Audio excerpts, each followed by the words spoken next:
Next up is our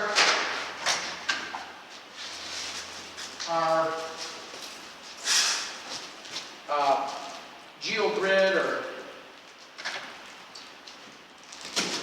our fiberglass mesh.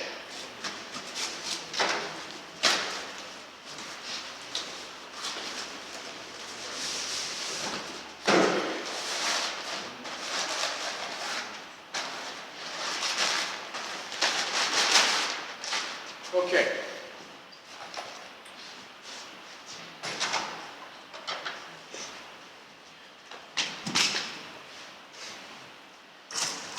I try to use big strips. I'm going to turn it slightly. Try to cover as much space as I can. That seems about good. All right. Obviously on straight runs, it's really excellent. You don't have to do much of anything. Just use a pair of scissors, give it a shot, give it a cut. Then come back and I'm going to do something first. I'm going to lay my inserts in first, and here's why. I want my inserts in and I want the mesh to be inside of the inserts. I don't want to guess how big my lath should be and then try to compensate it. So I'm going to put my inserts in next. And what you don't want is you don't want any lath to even get close to those inserts' face. Because when you pour the mud, if you got a piece of lath sticking out, good luck. You're going to have to dig it out of the concrete or cut it or shave it or burn it or try to hide it. And that's just kind of unsightly. So we don't make that mistake. We're going to go ahead and put our inserts in first. So what we're going to use here is, actually we'll use this. This is a slate insert. Pass this around, take a look at it. It's got an interesting design, interesting texture.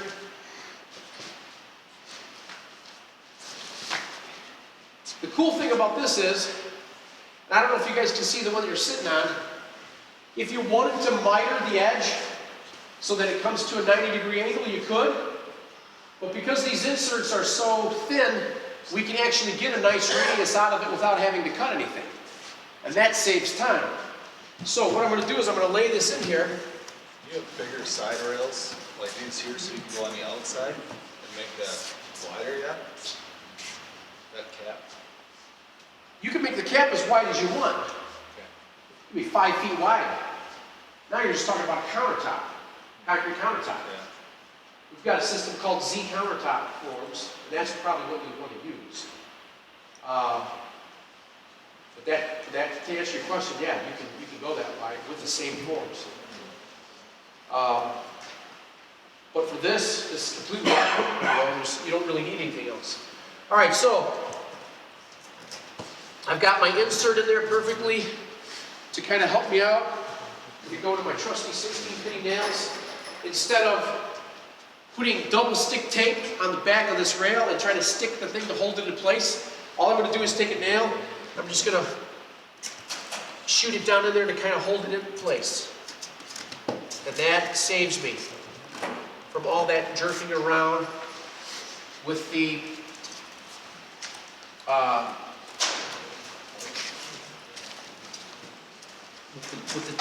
sticky tape.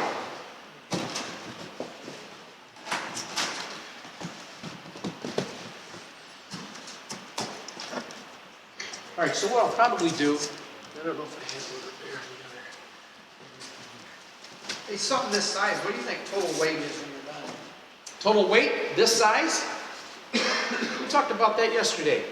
We've got 4.5 60s. Let's just say 5 60s.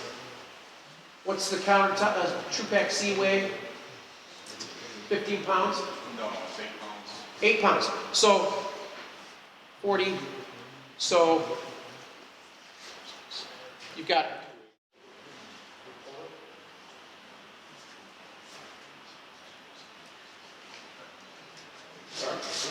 Put that cement center key for the 4 feet. Well, yeah.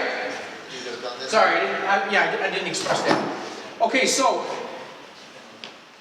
let me back up just a second because I think I skipped over something here. When all this was set in place, remember our keyways? It's at that point you would identify where those keys are, anchor down with your rebar, or pour your cement into your footing from there, all right? So, just so you know, every 4 feet, you've got an anchor point to keep from moving around. I honestly don't think once this is all set up in place that you're going to get any movement anyway. But, for the sake of, being thorough, good, good installation practice, you want to anchor those things down, okay? So, that's, you would have done that. Those open areas are for your, for your dowels, your pins, and your cement, all right? Just in the center, you wouldn't have done it on the edges though? Yeah, you could do it on the edge too if you wish. The way I do it on the edge though isn't the same way. I drill down into to anchor it in there, but I don't try to fill that with concrete. What I do is when I do the scratch coat, I spray that void up a little bit, and then when I get to my carve coat, I just slap a little mud in there. Because it's half of the distance, or half of the piece. And it's just easy to just throw a little extra mud into there to get that all filled up. And that holds it. I mean, it's not going anywhere with that scratch coat, with that structure coat. Okay. It needs to be done before the felt goes down. Correct. Before the felt goes down, make sure that you're anchored in.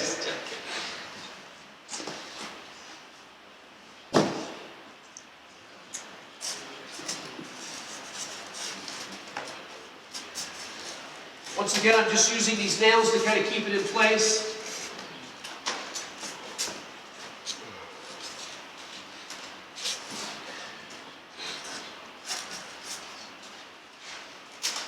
All right? All right. Everybody with me so far? Any questions? Everybody has their minds around what's happening here. Next up. Now that we have clearly defined where our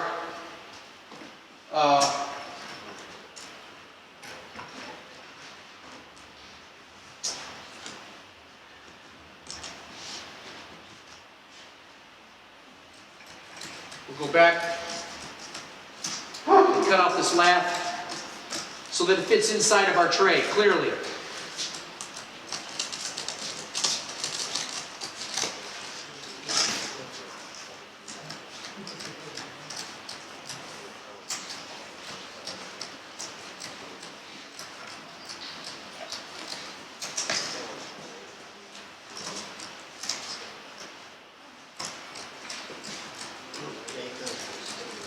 Yes, sir. When I put mesh into a patio or a slab, we stay a certain distance away from the edge of the concrete. You do the same thing with the... With this stuff here?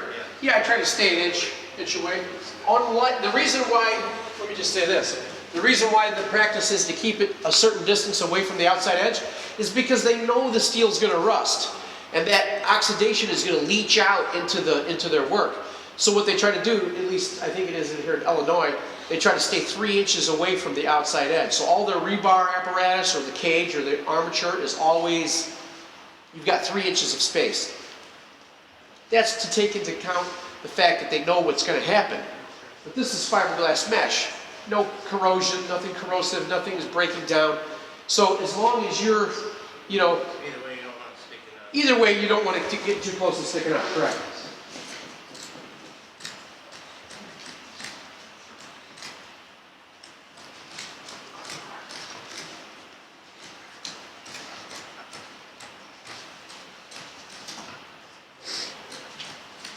Okay.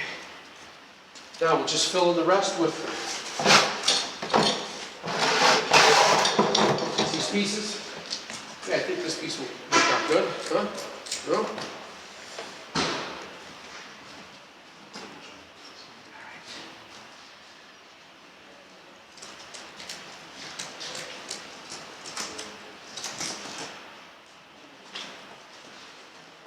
Make sure you overlap it.